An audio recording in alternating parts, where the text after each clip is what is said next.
you doing? This is Adam Post, publisher of more than 1,000 comic books. Today we are talking about Warner Bros. Discovery. Nope, they're not going to sell this thing. They're not going to merge this thing. They're going to hold on to this thing, and they're going to build this thing. Are they going to acquire someone else? They might, but they won't be doing it anytime soon. I'm going to get into this, and the reason why we're doing this today is people have been concerned. I mean, I've mentioned that there's a 50-50 chance they might merge with another company, but the reason I say that is it's something that's out of their control. It's not because of the rumors going around that, in 2 years they might sell the company. There's a chance they could be forced to if the only reason they would sell the company would be if we go into a terrible world recession. And even if we did, I think it would be very unlikely. I used to say I give it a 50-50 because of bad economic world conditions. But even with that now, I give it much more of a 99%, 1%. Like, nah, they're not going to sell this thing. They have no reason to. I'm going to go into it in detail. I hope you're going to enjoy it.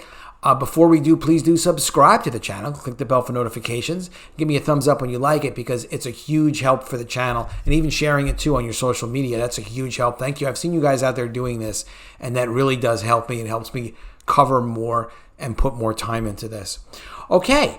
So, no, they're not going to sell the company. Here's why people think they're going to sell. Oh, I'm sorry. This is a playlist. This is the 29th Warner Bros. Discovery video I've done, all on the subject of what Zaslav has been doing with the company, except for my 2 year ago plus prediction that Warner Brothers would be sold off or spun off. It was. I happen to be right.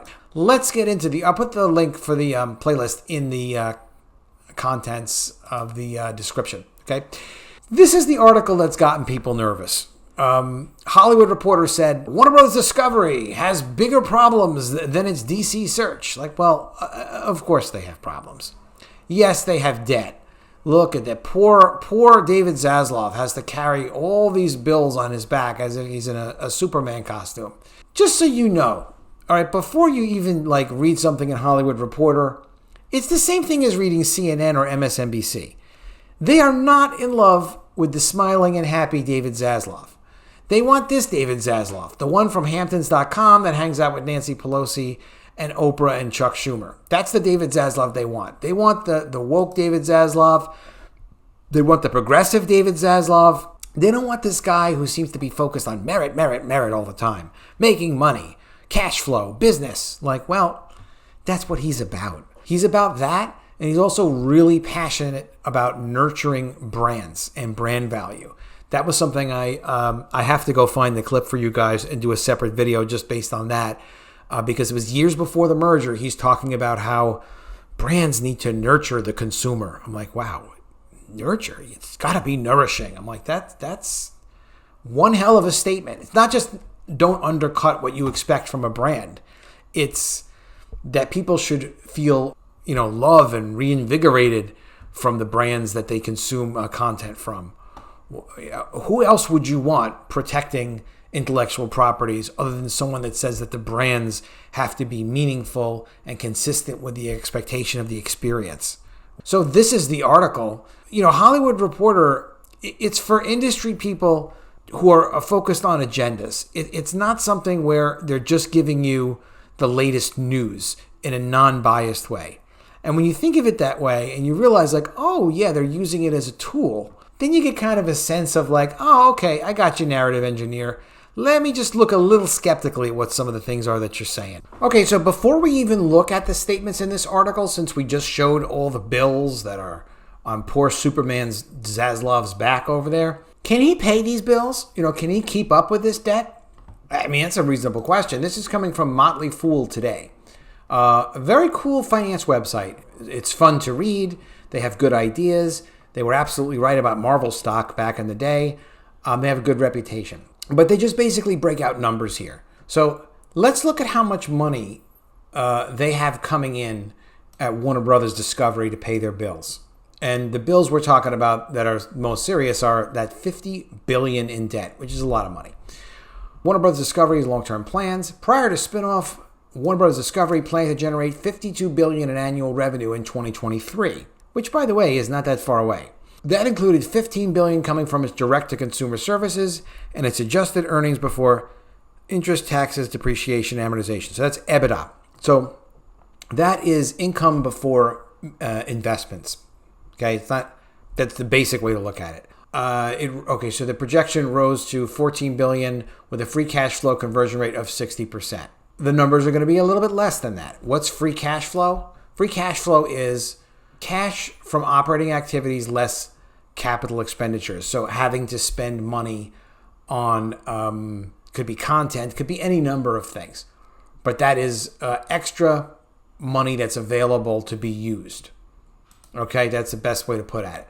Now, in the second quarter conference call, Gunnar Wiedenfeld's, our favorite CFO, walked back those expectations, and he said now they expect to generate at least $12 billion. So he's going to be somewhere between 12 and 14 billion of this EBITDA number, which is not free cash flow, and about a third to half of that into free cash flow to make progress toward achieving its long-term conversion rate of 60%.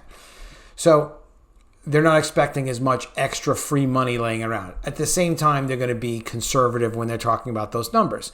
Why are the numbers down? The numbers are down. They already reported this because Warner Media's AT&T owners gave them some projections that when they checked the numbers did not add up. They just weren't real numbers. So it's about $2 billion less in this EBITDA number and less than that in the cash flow. But what it comes out to be is they're going to have, after expenses, they're expecting to have anywhere from roughly 4 to 6 billion in extra money while meeting all of their financial obligations. That could be used for reducing the debt. That could be used for extra content investments, although it looks like they're being really careful with their content investments and they're not going to be spending a lot extra in content.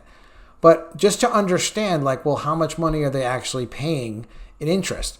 So even the interest is really important on the debt. If it looks like there's any reason they can't cover the debt, or their interest is going to be, they can't cover the interest on the debt, that would freak people out in finance world. But that's not nearly going to happen. So for the 3 months ended in 2022, they had $511 million in interest expense, which was easy for them to pay. Just paid it, no problemo. Annualized, that would be a little bit over $2 billion in debt. Now, when you have an interest on the debt, so $2 billion is already allocated for when they say they're going to have free cash flow of, $4 to $6 billion for 2023. That's after paying that interest. They've got plenty of money. They're not under money pressures. Now, if the economy went into some horrible depression, anything could happen. But that would be the only chance in a million that would cause them to sell the company. I'm glad I looked at this. I'm glad I've kind of heard some of these rumors. They're like, let me look at who are the people saying they might sell the company, and who are in Hollywood Reporter, and what's their justification for it? Because there are people who are very mad at David Zaslav. He's not only ruining it for them with Warner Media, because he's not just financing whatever they want to do and letting them do whatever woke content they want to do, but he's setting an example where it makes it harder for a company like Disney to go completely woke with all their brands and all their content, and just all the extra diversity, equity, inclusion hiring and staffing. Disney has to make that viable when it's not financially viable. It's something that's supposedly being done for the benefit of the world. But when other companies don't play into the game, it doesn't make it reasonable anymore. So all these issues pale next to the biggest question hovering over any top job at Warner Bros. Discovery: how long will this gig last? The company is grappling with a heavy debt load and skeptical investors. Now, what do they mean by skeptical investors? Well, it's absolutely true that the stock is down. The stock is very down. The stock is down something like 45% year to date. Do they have skeptical investors? They do. But remember, the main reason the stock is down is because literally 71% of the ownership of the stock was given as a free inheritance to the owners of AT&T stock. 71% of Warner Brothers Discovery, not just the Warner Brothers part, the whole company, that stock was given for free as an inheritance to the owners of AT&T, tax-free. They never wanted it. It's just when Warner Media, AT&T, essentially that entity died and didn't exist anymore. When it died, the inheritance came to these holders of AT&T. They did it as a tax-free transaction, and then when stockholders from AT&T got this media stock that they never wanted or invested in, they were like, okay, let's sell it. That's why the stock is down for the most part. That, as well as Warner Media being wrong, AT&T's Warner Media being wrong about $2 billion in not free cash flow, but extra earnings, EBITDA numbers, when they gave numbers to Discovery for the merger. I mean, you'd think they would sue over something like that, but there's contracts and reasons why they don't. So yes, there are skeptical investors that want to see results over there, and all the more reason why they're going to be focused on dollars, cents, and nothing else. So one former Zaslav executive recently received a letter from a due diligence firm on behalf of an unspecified client asking for evaluation of Zaslav's leadership style and strategic plans. Zaslav recently got a $4 million bonus, just an extra discretionary, like, hey, here you go, we like you, in March of 2022 from the board of directors. They freaking love Zaslav. Now, read this. Given the company's daunting challenges, it's become accepted wisdom at the highest levels of the industry that another deal waits in the wings for Warner Bros. Discovery. Okay, first of all, who are the highest levels of the industry? This is the highest level of the industry. Smiling, glasses wearing, happy David Zaslav, who just made $246 million from this merger a couple of months ago. And that's not all he's made at all. He put the deal together. He got a nice piece of cash from that, on top of that bonus, on top of his other income. He's well compensated because he delivers results. He's the high-level people in the industry, okay?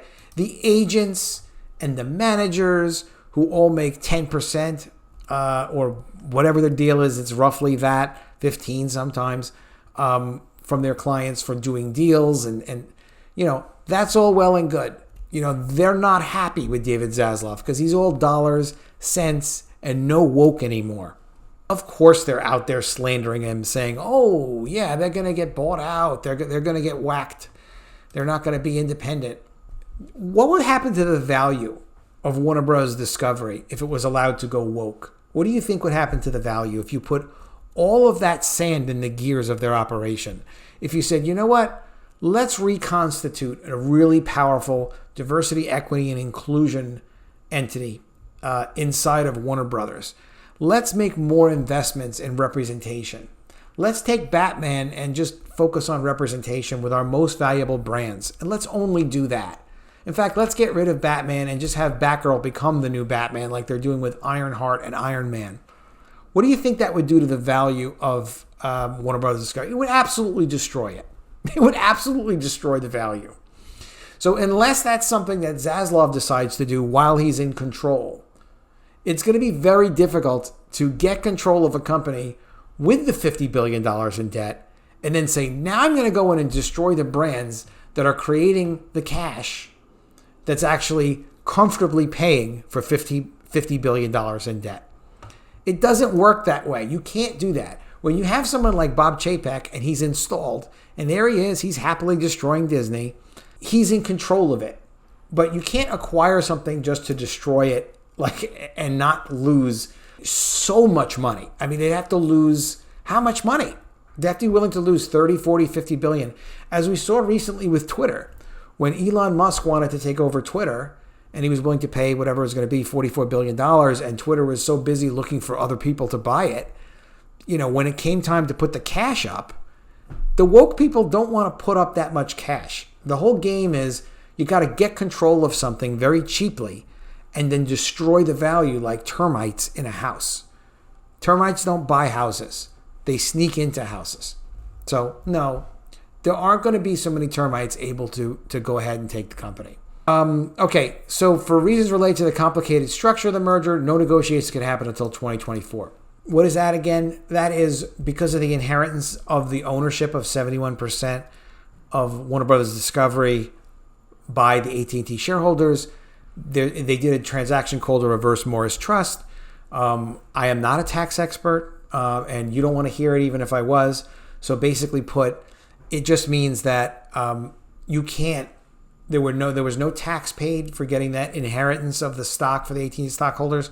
There was no tax that AT&T had to pay, that Discovery or the combined company had to pay. But it means you can't change the ownership of the company until at least April 2024 in any way.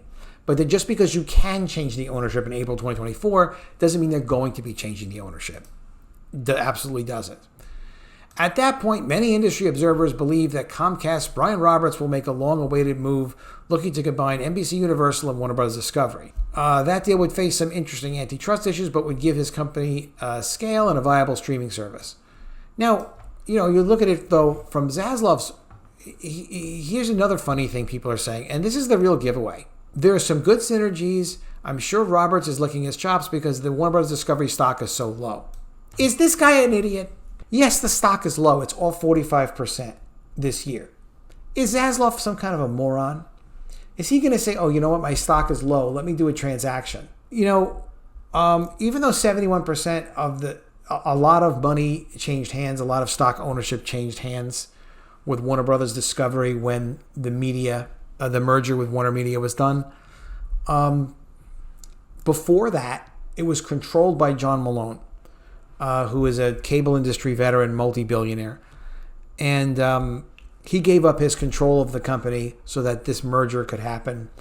And he was definitely a major player in the merger. He's a very, very sophisticated wheeler dealer with stock and all sorts of things. And the stock is not something like, just because the stock is low, just like with Twitter, you can't just go and buy the stock in the open market and acquire a huge stake in the company and, he bought it cheap. It doesn't work that way. And John Malone, others have large stakes in the company. They don't just, get bought up in the open market. And because the stock is low, you can buy the company. The stock is also, what do you think the odds are of the stock staying low for a long period of time? I mean, right now, as I'm doing this video, it's September. It was April that the merger was done. Literally, again, 71% inheritance. It would be like if my comic book collection, my old Fantastic Fours, my valuable comic book collection or whatever, was acquired by inheritance by my brother's wife, my sister-in-law. And she's like, what am I going to do with all these comic books? I don't care about this. I'll sell it. That's the people that owned 71% of the stock of Warner Brothers Discovery. That isn't going to last forever. A lot of them are selling it. And people that are interested in the company long term are starting to buy the stock. People that believe in David Zaslav and who see his history of success are buying the stock, who believe in the Batman brands. And when they start to see a couple of winners, this is why they could never do a Batgirl movie or a crappy project with one of their main brands. They're not gambling based on that. All they need is one or two major hits, and people are going to get very interested in the stock. Every time, even when Disney, even though it's a small part of their business really, has one hit film, their stock goes up. And it's much more diluted that way. But at Warner Bros. Discovery, it's a smaller company, than a Disney. So you've got success on, on one big DC film. You're going to get a lot of new investors in, but they already have investors in it. And there are a lot of people. Look at this name of this article. Why is everybody talking about Warner Brothers stock? People are talking about it. It's been something that's been of interest and it's been successful. So people are watching it. So just when things start to fire on a few cylinders, the stock's going to go back up. They're not going to sell the company cheap just because the stock is low at the moment. Roberts and NBCU, Jeff Shell met with Zaslav and board member John Malone, board member of Warner Bros. Discovery, John Malone, during the Allen & Company gathering in Sun Valley last July. But given the rules against plotting any combination, there's no doubt just a friendly get-together. All these guys talk. They all talk to each other, and they try to come up with ideas, and they all know each other. They all stay in contact. And also, you never know if an emergency happened with one of the companies or they want to move executives around between the companies. It's always good for them to know each other. Warner Bros. Discovery spokesman said, "We're building Warner Bros. Discovery for the long term." And that's true. That's obviously what they're doing. Then they go on about this. Again, this is for narrative. Many top industry execs are so convinced the deal will happen that some are pre-mourning an event that may never happen. Quote, "People feel like it's Comcast for sure," say the head of one company. "It's going to be so depressing to lose another major studio after Disney bought Fox. And Warner's was the Tiffany studio. Of course, an obituary may be premature. Maybe Warner's will do a deal with Comcast, maybe not." They're not going to. Paramount is a company that people expect is going to be sold. Paramount is a $14 billion company, and they have a studio, and their studio is well run. They've made good money, and people like the company. They have a streaming service, but they're much smaller than Warner Bros. Discovery, with a $14.6 billion market cap. And their streaming service is not as robust as HBO Max. They don't have the brands that Warner Brothers Discovery has. And this guy, Robert Bakish, seems to be a good CEO, but they don't have the management team that Zaslav has either. So Warren Buffett bought a sizable stake. I believe it's about 10% of Paramount for Berkshire Hathaway. And he likes the value, and there's value there. They will be sold before Warner Brothers Discovery will be sold, even if just from the standpoint of not being able to discuss anything until April 2024.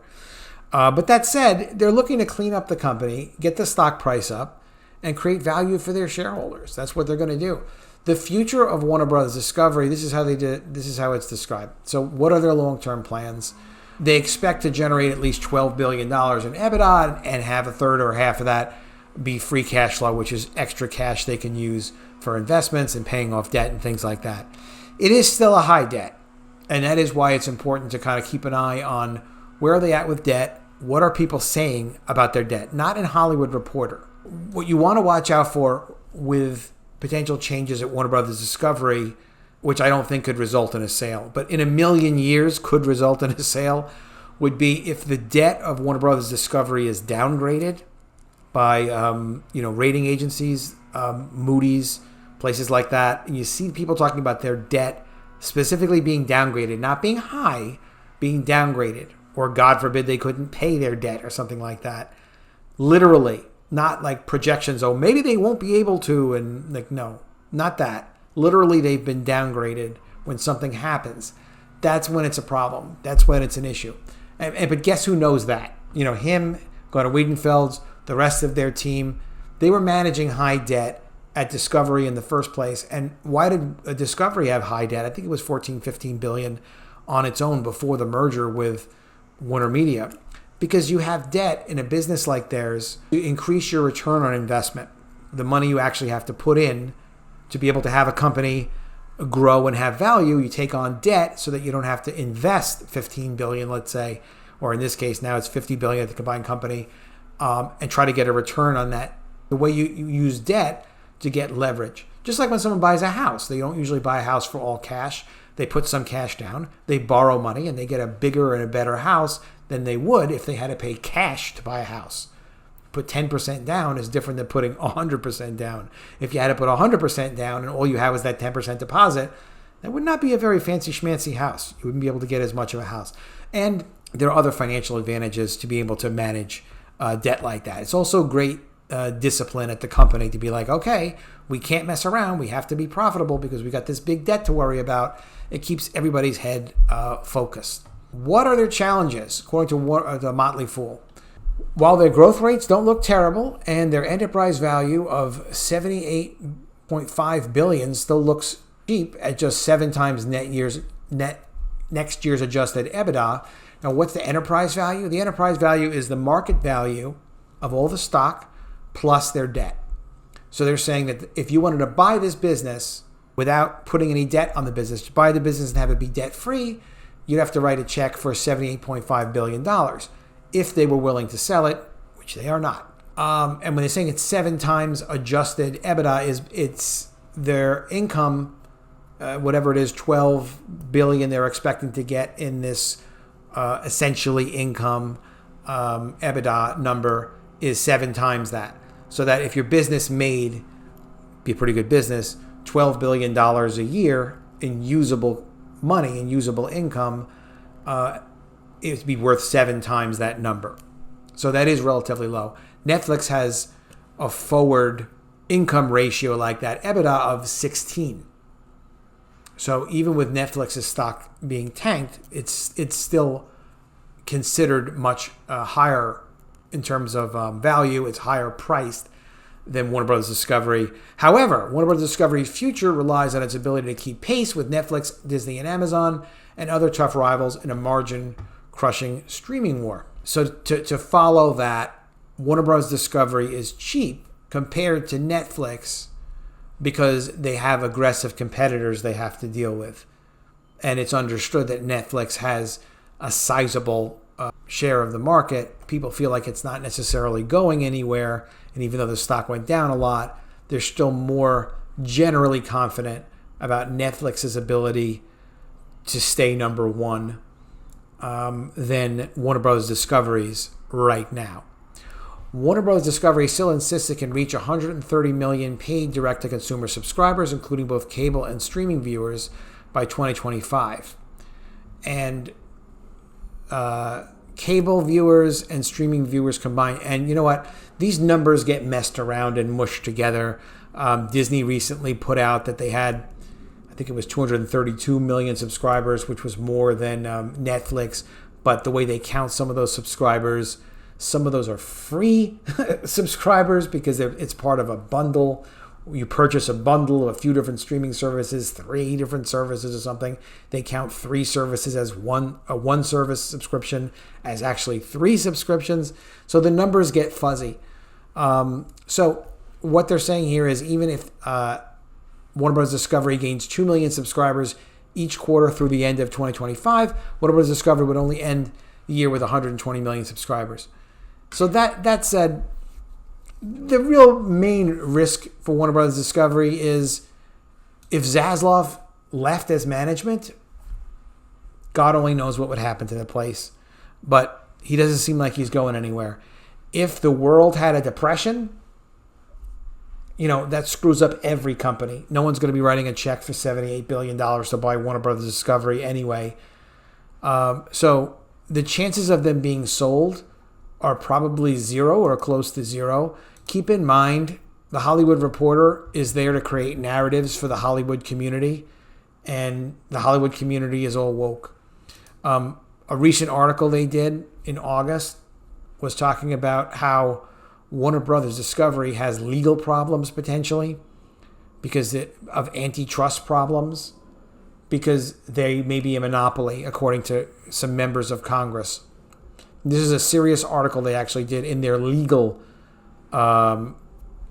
position on their site, the ESQ, Esquire, fancy department in Hollywood Reporter. And the whole argument is ridiculous. It's, well, when you had a merger, you didn't tell us you weren't going to be focused on Latinx shows, and you were going to cancel Batgirl. You didn't warn us about that. And, that this gives less options for consumers because you're not woke enough. It's not diverse enough. And this is, of course, ridiculous. But the fact that it gets a serious article in Hollywood Reporter is why you should look at them very skeptically and, not consider seriously when they say, oh, industry insiders are telling us that, the Hollywood is expecting Warner Bros. Discovery to be sold. It's not getting sold. It's getting fixed. They don't like that it's getting fixed.